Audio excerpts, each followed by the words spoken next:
Dead Men Float, written by Mark Ayling, narrated by Stephen Miller.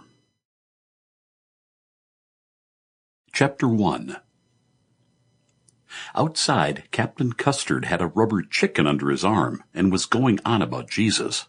He was flapping around in oversized shoes and working the chicken for all it was worth. The Sudanese mini-cabbers were unimpressed as they shuffled like sand from the Alhambra Cafe to Lucy's sauna, scratching their dicks through nylon slacks. Nor were the coke-drinking child whores who broke into a knock-kneed run as they chased after the blacked-out 4x4 crawling silently by. Ray reckoned that Misery was just about the best equal-opportunity employer there was. Jacko had picked him up, and Ray had sat in the back where only royalty and mentally infirm rode. He had watched the scenery step forward, each in turn like a chorus line of despair.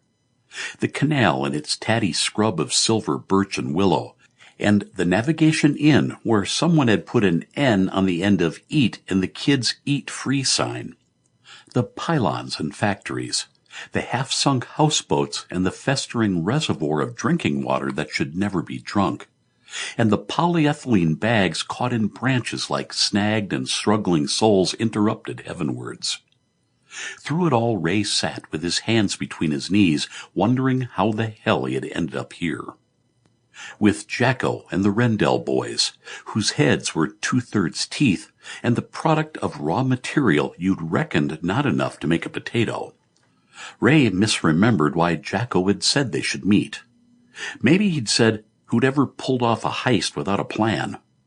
Whatever had been said, the word heist had been used. Ray was sure of that.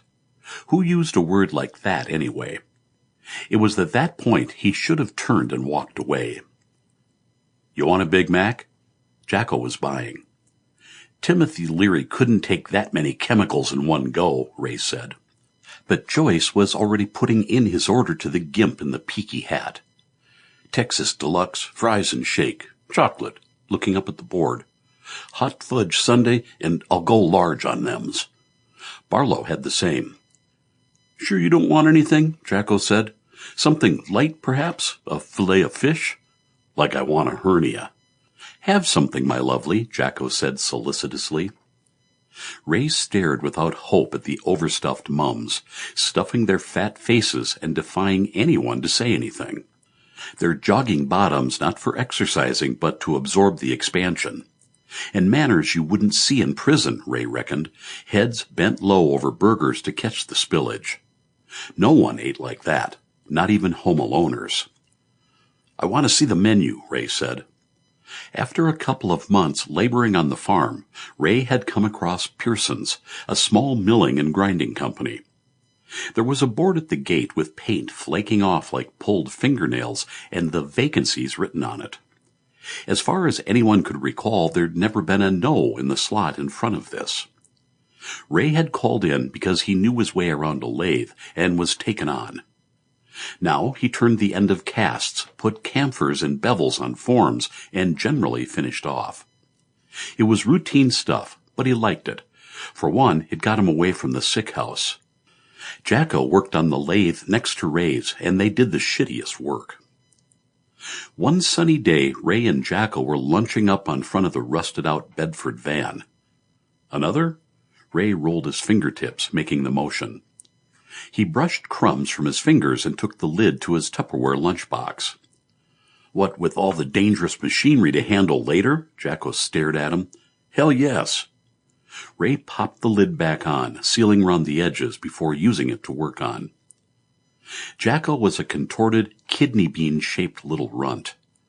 A queer combination of clumsy forceps work by the pediatrician and some strange chromosome hung like a bauble on the wrong branch of his genetic tree had resulted in Jacko being how he was. Ray reckoned it must have been hard for the parents. Jacko had come along late, their long and unbearable childless years finally over. Instead of a little blue-eyed bundle of perfection sliding into view, they'd suddenly been presented with a squid-like eye peering weakly up at them. According to Jacko, after a few years of drinking and fighting, his father up and left, which Sample complete. Ready to continue?